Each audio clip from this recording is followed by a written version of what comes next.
Halo saudaraku, salam jagat raya. Tapi sebelum melanjutkan menonton videonya, ikuti terus informasi terkini dari kita dengan cara klik subscribe dan nyalakan tanda loncengnya. Mengungkap rahasia kesaktian Bung Karno.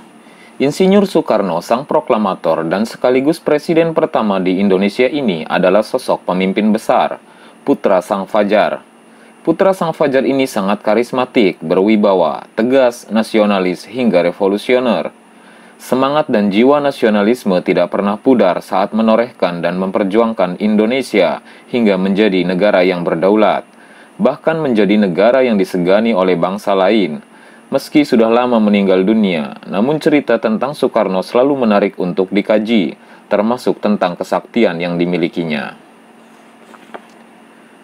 Bung Karno sering mengalami percobaan pembunuhan. Semasa hidup ia mengalami percobaan pembunuhan dari tingkat baru rencana sampai eksekusi sebanyak 23 kali. Namun menurut ajudan Soekarno, Sudarto Danusubroto mengatakan bahwa ada 7 kali percobaan pembunuhan terhadap Soekarno yang sangat menggentarkan. Menanggapi hal itu bukan menjadi takut dan gentar, Bung Karno malah membuka rahasia bagaimana cara membunuhnya. Menjadi hal yang wajar kalau kemudian sebagian rakyat Indonesia menganggap Bung Karno adalah manusia dengan tingkat kesaktian tinggi. Lalu apa sebenarnya rahasia kesaktian Bung Karno tersebut? Menurut kabar yang beredar di masyarakat, Bung Karno memiliki mustika pemberian Nyi Blorong yang melegendaris. Dalam cerita tersebut, Nyi Blorong datang dan memberikan mustika merah delima jelmaan seekor naga dan mengatakan bahwa Bung Karno bukan saja akan menjadi pemimpin alam manusia, namun juga alam gaib. Tidak hanya Nyi Blorong, Bung Karno yang hobi dalam dunia supranatural ini sering bermimpi didatangi tokoh legenda dari alam lain, seperti Kanjeng Sunan Kalijaga, beserta Ibu Ratu Kidul Pajajaran, serta Nyi Roro Kidul. Nah, benarkah Bung Karno juga merupakan manusia sakti? Dengan sejarah sedikitnya 7 kali luput, lolos, dan terhindar dari kematian akibat ancaman fisik secara langsung, menjadi hal yang jamak kalau kemudian sebagian rakyat Indonesia menganggap Bung Karno adalah manusia dengan tingkat kesaktian tinggi. Namun Bung Karno menampik jika lolosnya ia dalam berbagai percobaan pembunuhan bukanlah karena bantuan dari alam lain. Ia menukas normatif, yang kurang lebih mengatakan bahwa mati hidup adalah kehendak Tuhan. Manusia mencoba membunuh, kalau Tuhan belum berkehendak ia mati, maka ia belum akan mati. Namun, Soekarno membeberkan bagaimana cara membunuhnya. Menurutnya, rakyatlah yang akan membuatnya tetap hidup, sehingga untuk membunuhnya cukup menjauhkan dari rakyatnya.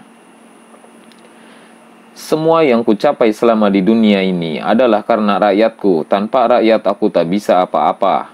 Jadi tidak perlu senapan, bom, apalagi pesawat tempur, hanya untuk membunuh Soekarno. Jauhkan saja aku dari rakyatku, maka aku akan mati perlahan-lahan. Benar saja, ayah dari Megawati Soekarno Putri ini selalu lolos meski dihujani granat, bahkan bom pesawat tempur.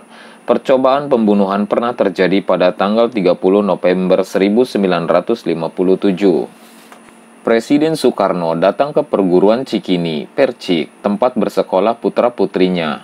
Dalam rangka perayaan ulang tahun ke-15 Percik, granat tiba-tiba meledak di tengah pesta penyambutan presiden. 9 orang tewas, 100 orang terluka, termasuk pengawal presiden.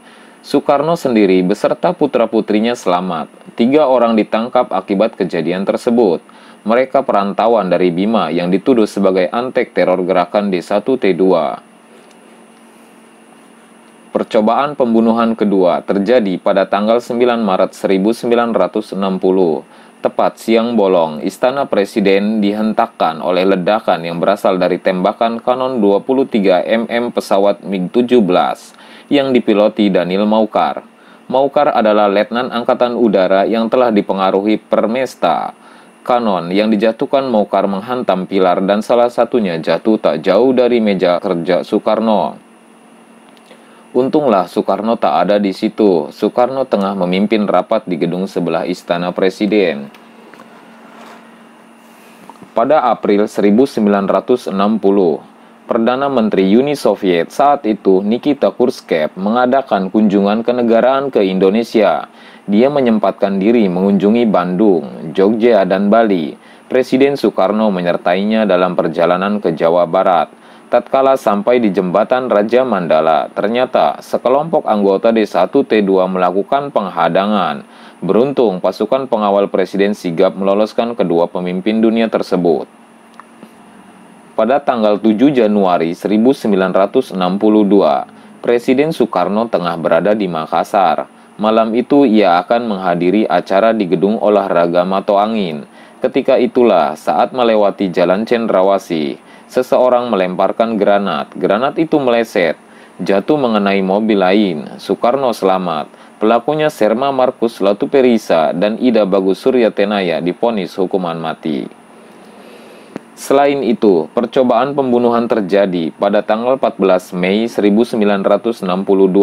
Bakrum sangat senang ketika berhasil mendapatkan posisi duduk pada saf depan dalam barisan jemaah salat Idul Adha di Masjid Baitur Rahim. Begitu melihat Soekarno, dia mencabut pistol yang tersembunyi di balik jasnya. Moncong lalu diarahkan ke tubuh Soekarno. Dan klik, apa daya jarinya keluh. Dalam sepersekian detik ketika tersadar, arah pun melenceng dan peluru meleset dari tubuh Soekarno, menyerempet Ketua DPR, Guru Kiai Haji Zainul Arifin. Haji Bakrum divonis hukuman mati, namun kemudian dia mendapatkan gerasi. Pada tahun 1960-an, Presiden Soekarno dalam kunjungan kerja ke Sulawesi, saat berada dalam perjalanan keluar dari lapangan terbang Mandai, sebuah peluru mortir ditembakkan anak buah Kahar Muzakar.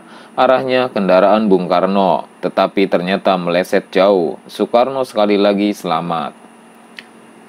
Desember 1964, Presiden Soekarno dalam perjalanan dari Bogor menuju Jakarta, rombongannya membentuk konvoi kendaraan. Dalam laju kendaraan yang perlahan, mata Soekarno sempat bersirobok dengan seorang lelaki tak dikenal di pinggir jalan. Perasaan Soekarno kurang nyaman. Benar saja, lelaki itu melemparkan sebuah granat ke arah mobil presiden. Beruntung, jarak pelemparannya sudah di luar jangkauan mobil yang melaju. Soekarno pun selamat.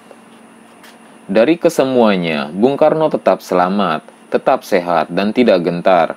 Dia terus saja menjalankan tugas kepresidenan dengan segala konsekuensinya. Dalam salah satu pernyataannya di biografi yang ditulis Cindy Adams, berkomentar tentang usaha-usaha pembunuhan yang dilakukan terhadapnya. Namun pengakuan Bung Karno terhadap cara untuk membunuhnya ternyata menjadi perhatian bagi mereka yang ingin membunuh Soekarno. Kekuatan Bung Karno adalah rakyatnya, dan dia hanya akan mati jika dijauhkan dari rakyatnya.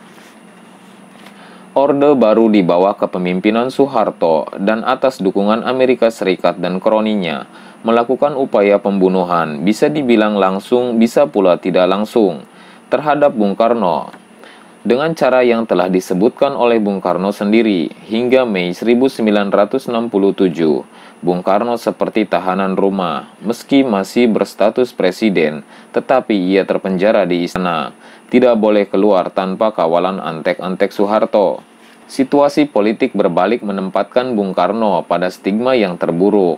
Gerakan demonstrasi mahasiswa yang didukung militer, pemberitaan media massa yang dikontrol Soeharto, membuat Bung Karno makin terpuruk. Usai ia dilengsarkan oleh sidang istimewa MPRS, kemudian diasingkan di Bogor, kemudian disekap di Wisma Yaso, Jalan Gatot Subroto. Ia benar-benar menjadi pesakitan. Yang paling menyakitkan adalah karena dia benar-benar dijauhkan dari rakyat yang menjadi nyawanya. Selama ini dengan cara itu pula, persis seperti yang ia utarakan dalam bukunya, Bung Karno Wafat.